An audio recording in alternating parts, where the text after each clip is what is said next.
Bom, vamos abordar agora então, né, a separação de variáveis para outro sistema de coordenadas, que o que eu escolhi aqui, né, que a gente vai trabalhar, vai ser o sistema de coordenadas esféricas, certo? Só para reenfatizar, como é que é o sistema de coordenadas esféricas, né, para caso alguns de vocês não estejam tão habituados assim, né? O sistema de coordenadas esféricas a gente define da seguinte forma. No sistema de coordenadas cartesianos, cada ponto do espaço pode ser indexado pela sua coordenada x, y, z, né, que basicamente vai indicar ali qual que é a posição com cada um dos eixos que esse cara se encontra, ok?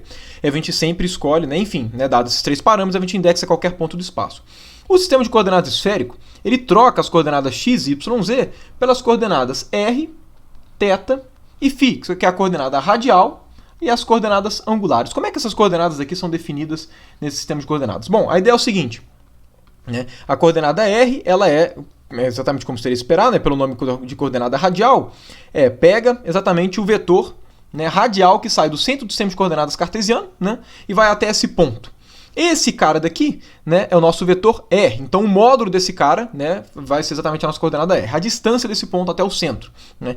Esse ponto daqui, né, ele cai um certo, ele tá, a sombra dele, né, quando a gente pega verticalmente, ele dá em algum ponto aqui, né, do plano XY.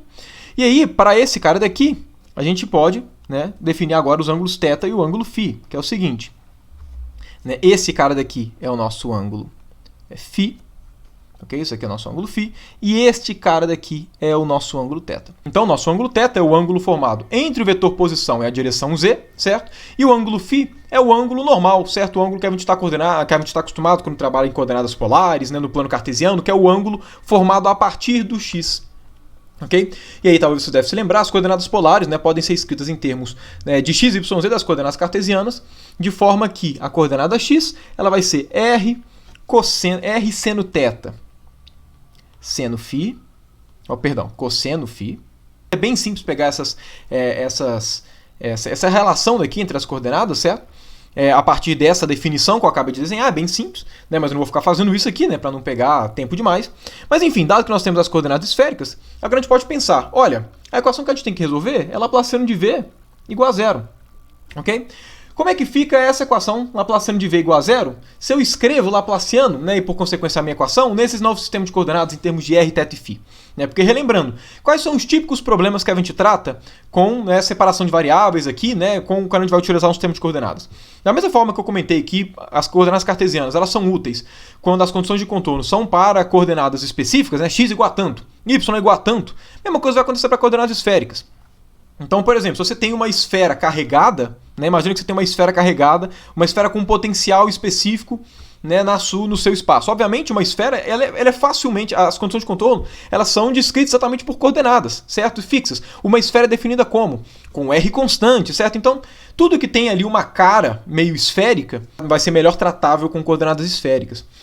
E, bom, a primeira coisa que a gente tem que fazer a gente sabe que o Laplaciano em coordenadas cartesianas é aquela derivada segunda com relação a x, a y e a z.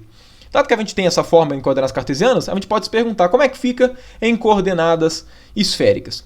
E, bom, eu não vou fazer aqui a transformação, dedução, né, de como é que fica o Laplaciano, eu vou só colocar, porque o Laplaciano em coordenadas esféricas, ele é meio triste, né, ele fica meio feio demais, certo? Ele fica muito grande e fica de uma forma não muito agradável. Se você já viu o meu curso de quântica, você já deve ter tido contato com a expressão, né, exatamente, porque a gente resolveu a equação de Laplace exatamente para poder falar a respeito das soluções de momentos angulares, certo? Que apareceram nos polinômios de Legendre e tudo. Mas enfim, né, Laplaciano de V igual a zero em coordenadas esféricas toma a seguinte forma, eu vou até colar aqui porque eu não lembro disso de cor de jeito nenhum. Fica 1 sobre r quadrado, né, derivada com relação a r. Enfim, eu vou escrever tudo e aí no final a gente divaga um pouquinho a respeito da formulinha completa do Laplaciano. Mas bom, essa expressão do Laplaciano em coordenadas esféricas, né, dá para perceber que é consideravelmente mais complicado que em coordenadas cartesianas, certo? Na verdade, em coordenadas cartesianas é o que fica o Laplaciano a forma mais simples de todas, certo? Aqui em coordenadas esféricas fica assim. Porém, antes da gente seguir, eu vou escrever, a gente não vai resolver essa expressão como um todo utilizando separação de variáveis. Okay? Eu vou fazer uma hipótese, a gente vai trabalhar com um tipo específico de hipótese aqui. A gente não vai pegar as soluções completas desse cara, a gente vai pegar as soluções com simetria azimutal. O que é uma simetria azimutal? Uma simetria azimutal significa que a gente vai estar levando em conta soluções da equação de Laplace em coordenadas esféricas, mas que o potencial não dependa do φ. E aí, por consequência, nem as condições de contorno vão depender de φ, vão depender somente de r e somente de θ. Quando a gente faz isso, o nosso potencial, né, ele passa a ser um potencial que depende somente de r e θ, não depende mais de φ. E por consequência, esse terceiro termo some, né, sobram só esses termos daqui. Ok? Por que eu estou fazendo isso? Né? Por um motivo específico, que é o seguinte: esse curso daqui, o objetivo dele ser um curso também voltado para Eletro 1. Normalmente, a solução dessa equação para problemas que não envolvam a simetria azimutal de uma maneira mais geral são abordados em pós-graduação. Né? Então, se você pegar qualquer livro de pós-graduação, talvez o mais tradicional, que eu tenho minhas ressalvas e um ranço particularmente grande dele, que é o livro do Jackson, você vai ver que lá ele faz com todo detalhe, tem o do Zangwill também, enfim. Normalmente são assuntos sem simetria azimutal, né? Enfim, levando em conta um aspecto mais geral, normalmente é tratado em assuntos em livros de pós-graduação. Quando você pega livros voltados para um público de graduação, principalmente para um público de Eletro 1, sempre se assume simetria azimutal. Porque o objetivo aqui é a gente construir alguns problemas a mais, não é a gente ficar especializado em resolver. Né? Esse capítulo, essa aula de técnicas especiais, é uma aula para aumentar um pouquinho o repertório, mas a gente tem muito o que caminhar ainda. O nosso objetivo aqui não é ficar só calculando respostinha, não, é divagar um pouquinho sobre o eletromagnetismo como um todo. Então, por conta disso, a gente pega exatamente um problema mais simples, que inclusive vai retornar uma solução mais simples, consideravelmente mais simples, né? A gente vai tirar esses caras daqui.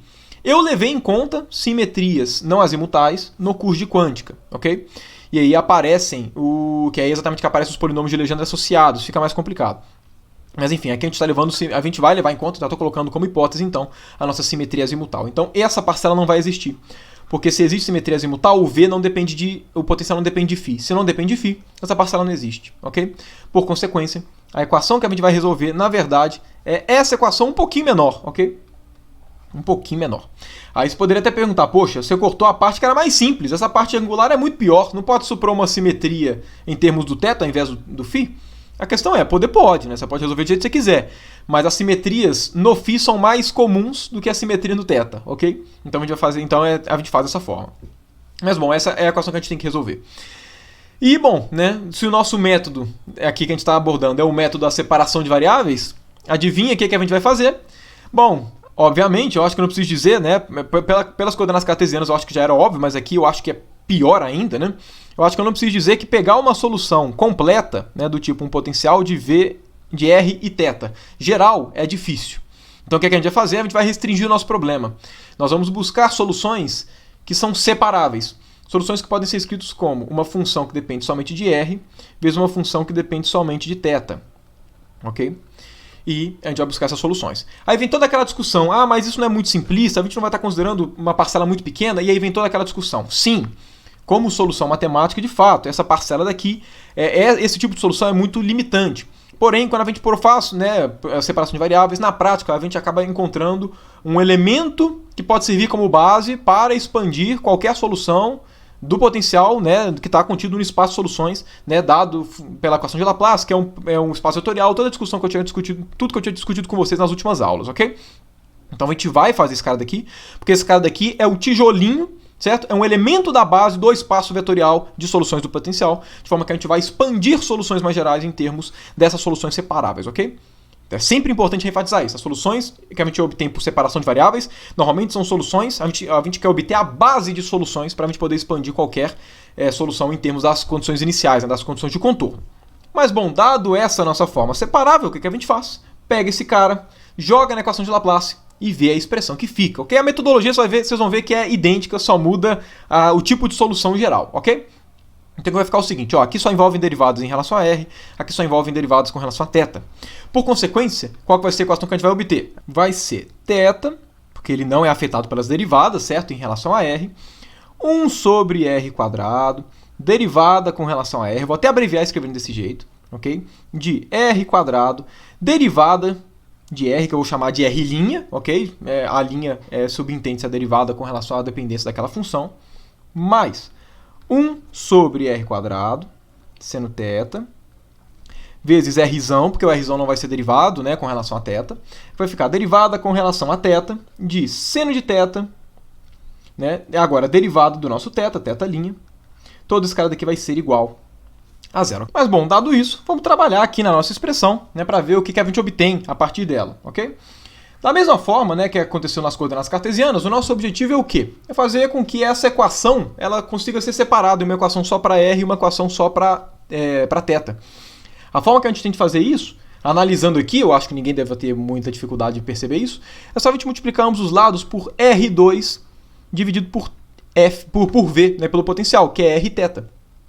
Porque olha só, quando a gente faz isso, aqui vai ficar o seguinte, ó, aqui tem r quadrado, certo? Vai cortar r quadrado aqui dos dois termos, e aí vai fazer com que, né, a dependência em θ na parte radial suma e a dependência radial em θ suma, ok?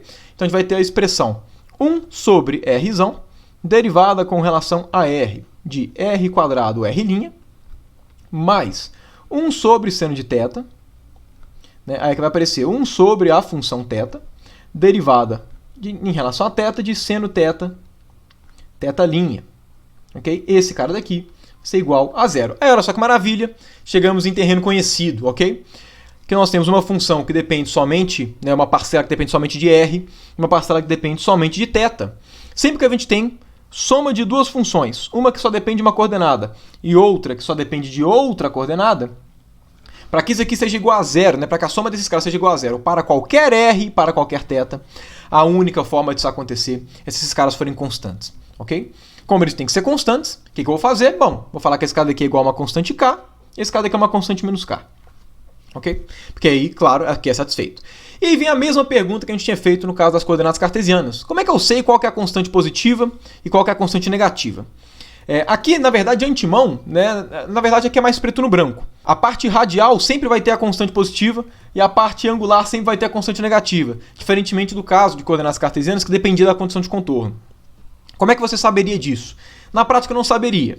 O que você deveria fazer é assume uma positiva e outra negativa. Quando você seguisse, né, no desenvolvimento para ver como é que ficariam as suas equações, você ia chegar naturalmente que essa constante tinha que ser negativa para ter solução. Então, assim, você poderia assumir e ir continuando. Se você se desse bem, beleza, é uma boa escolha. Se não, você volta e muda a escolha. Mas é que eu já estou adiantando, né? Essa constante vai ser positiva, essa constante vai ser negativa. A partir disso, a gente tem duas equações, certo? Obviamente definidas em termos desses caras iguais às constantes.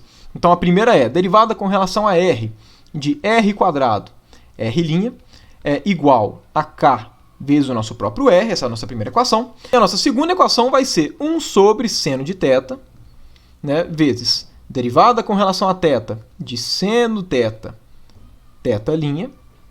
Esse cara daqui vai ser igual a menos kθ. Ok? São essas duas equações que nós temos para poder resolver, né, para que a gente obtenha exatamente as parcelas que vão compor a nossa solução final do potencial. Essa expressão daqui de baixo, talvez você tenha ela como mais familiar, ok? Só para poder deixá-la de uma forma mais agradável, vamos lá, ó. Vamos escrever ela toda com os dois termos, né, do mesmo lado da igualdade. Então vamos escrever esse cara daqui e vamos colocar aqui mais isso aqui igual a zero, ok? Então, né, vamos analisar um pouquinho mais essa equação, talvez, né, só batendo o olho já tenha identificado, mas caso não tenha identificado, vamos só trabalhar um pouquinho mais nela, ok? Vamos fazer uma mudança de coordenada.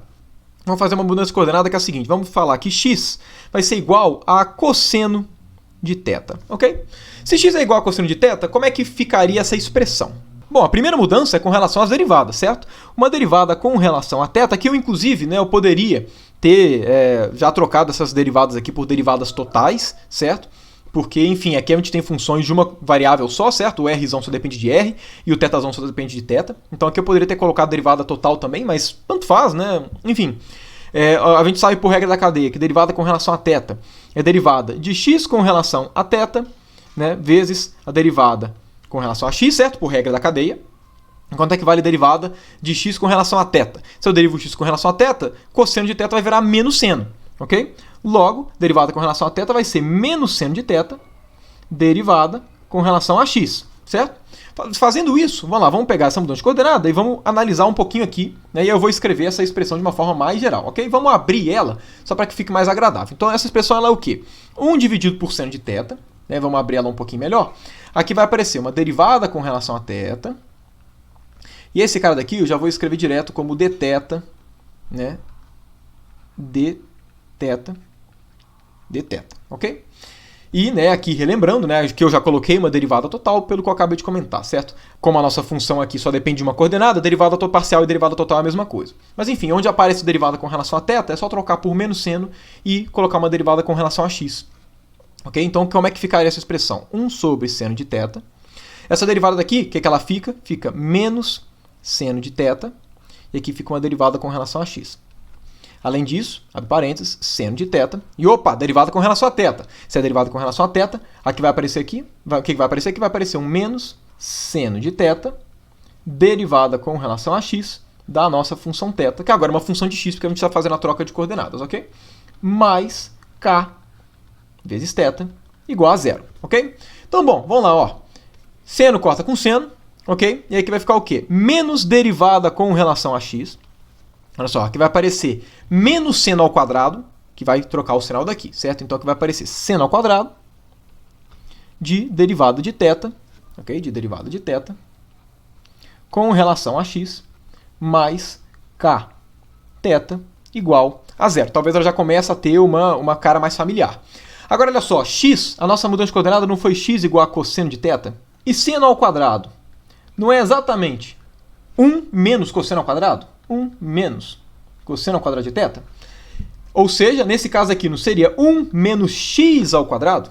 Ou seja, no final de contas, a expressão que a gente tem aqui, né, quando a gente olha essa mudança de coordenada, é derivada com relação a x de 1 menos x quadrado, né, vezes derivada de θ com relação a x, mais, ok, mais k θ igual a zero. Ou seja, exatamente a mesma expressão, só que agora em termos de θ. Porém, essa expressão, escrita dessa maneira, é uma expressão extremamente bem conhecida na física. É a expressão que define os polinômios de Legendre. Os polinômios de Legendre são funções especiais, né, muito importantes, por quê? Porque fazem parte das soluções da equação de Laplace, que é uma equação que aparece bastante, ok? Enfim, está em diversos contextos. Por conta disso, qualquer livro de física matemática explora as propriedades dos polinômios de Legendre. Quando a gente analisa essa expressão, né, é possível mostrar, né, se você usa método de expansão em série de Taylor, né, ou também método de Frobenius, que é a mesma coisa, né, para esse tipo de caso. Enfim, você pode procurar expansões em termos de série desse cara, das soluções, e você vai ver que existem muitas soluções que dependem do valor de k. Na verdade, o que acaba acontecendo é o seguinte, essa equação ela possui soluções para determinados valores de k. Que valores de k são esses? Bom, se a gente reescreve k como sendo L que multiplica L mais 1, essa mudança não é uma mudança necessária, mas é uma mudança estratégica. Pelo seguinte, o nosso k, como a gente convencionou, é uma constante positiva, certo? O k é uma constante positiva. Eu posso trocar o k por outra constante L, falar o seguinte, eu vou trocar uma constante positiva por um L positivo. Né? Se vocês, é possível mostrar, isso é muito simples, né? Até, na verdade, isso é equação, isso é álgebra. Né? Uma pessoa do ensino médio consegue mostrar que qualquer constante positiva pode ser escrita em termos de L que multiplica L mais 1 com L positivo, certo? Então, enfim, na prática, né, e no caso, né, as soluções do polinômio de Legendre, eles ficam mais bem escritos quando a gente escreve a constante desse jeito. Para cada valor de L, esse cara daqui vai retornar um valor, certo? Vai retornar uma solução possível. Por conta disso, a gente representa as soluções dessa equação como PL de x, ok? Aqui no caso é o polinômio de Legendre, né, que a gente representa por esse P, e o L representa o valor L correspondente à solução que você está querendo, ok? De x. Então, né, esse cara daqui são polinômios de grau L. Então, se você pega o P1, vai ser um polinômio de primeiro grau. P2, um polinômio de segundo grau, ok? Só para dar alguns exemplos aqui, ok? Os polinômios de Legendre, eles aparecem tanto e são tão bem conhecidos, tão bem estudados, que eles são tabelados. Qualquer livro de física matemática, ou qualquer livro de matemática assim, de funções especiais, você pega esses caras. Né? Só para vocês terem uma noção, deixa eu só colocar alguns deles, ok? Por exemplo, o nosso P0 ele vale 1, o nosso P1 vale x, o nosso P2 ele vai valer 3x ao quadrado menos 1 dividido por 2, o nosso P3 vai valer 5x ao cubo menos 3x dividido por 2, ok? Enfim, cada L que você coloca aqui inteiro, certo? Para cada L inteiro positivo, você tem uma solução de polinômio de Legendre, ok? E como você pode perceber, né, igual eu comentei, o PL é um polinômio de grau L, ok? Então P3 é um polinômio de terceiro grau, P2 é um polinômio de segundo grau, enfim. Né, esses caras daqui são extremamente bem conhecidos. Então existem diversos, toda vez que aparece polinômio de Legendre, é ótimo. Porque toda vez que aparece, você sabe que qualquer livro vai te passar um monte de propriedades desses caras. Qualquer livro de física matemática te fala diversas propriedades dos polinômios de Legendre. Então os cálculos ficam muito fáceis de serem feitos. Aí uma coisa talvez que você esteja se perguntando é o seguinte, olha, essa equação daqui é uma equação linear, certo? Na prática, se você pega qualquer solução dessa equação e multiplica por uma constante, é fácil você perceber que essa equação continua sendo satisfeita. Então, como é que esses polinômios são definidos? Porque, obviamente, esses polinômios, né, para cada valor de L, eles dão um conjunto de soluções que podem diferir por uma constante. Okay? Na prática, o valor das constantes de cada um dos polinômios, existe uma regrinha específica que é feita. Quando você analisa o intervalo entre menos 1 e 1, né, para x entre menos 1 e 1, os polinômios de Legendre eles são ortogonais. Ou seja, né, se você pega a integral de menos 1 até 1 de PL de x, PL' de x, e faz essa integral em x, esse cara daqui, ele dá zero se L for diferente de L'. Certo? Então, no caso, significa que nesse intervalo essas funções são ortogonais. E esse menos 1 até 1, só para que você entenda o porquê que a gente leva em conta esse limite de integração, é porque os polinômios de Legendre são muito famosos, principalmente porque eles aparecem exatamente nas soluções da equação de Laplace, igual está aparecendo aqui. E na equação de Laplace, o polinômio de Legendre aparece em termos do θ, né? E não em termos do x, igual eu coloquei aqui, para que ficasse mais direto. Agora, quando você olha essa regrinha daqui, o nosso θ não varia de 0 até π em coordenadas esféricas, que é equivalente a falar que esse cara daqui varia de menos 1 até 1, certo? De 1 até menos 1. Então, enfim, é por isso que existe esse intervalo. E esse cara daqui ele é diferente de 0 quando L e L' são iguais, ok? E aí o resultado que você coloca aqui, que ele vai falar para você quanto é que vale, né, as constantes multiplicativas. Na prática, a convenção você leva em conta que esse cara daqui é igual a 2 dividido por 2L mais 1, para L igual a L'. Então, quando você leva em conta essa regrinha, ok? Que é a relação de ortogonalidade, extremamente útil, na verdade. Na prática, a partir do momento que você fixa essa regra daqui, ela atua de forma semelhante ao cálculo dos coeficientes da série de Fourier. Se vocês se lembrarem, né, quando a gente chegava numa coisa do tipo, somatório de dn seno de nπx sobre a, o dn ele tinha aquela forma específica, né? Imagina, um V0 é igual a esse cara. A gente sabe que o dn ele vale quanto? 2 sobre a, integral, né? Enfim, no domínio, né, onde esse cara aqui está definido, por exemplo, de 0 até a, ok? De 0 até a, de V0 vezes esse seno, certo? De nπx sobre a dx. Essa expressão daqui, ela vem de uma relação de ortogonalidade também entre as funções seno. Então, na prática, toda vez que a gente tem uma série de Fourier e a gente quer saber o polinômio, a gente quer saber o coeficiente, a gente faz uma integraçãozinha dessa, que vem de uma relação de ortogonalidade.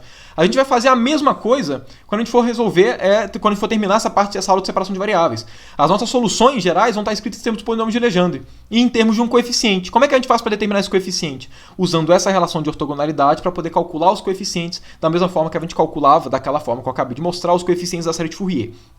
Então esses caras daqui são extremamente importantes para a gente. Eles vão voltar daqui a pouco, ok? Quando a gente for discutir um pouquinho mais, né, a respeito das soluções gerais.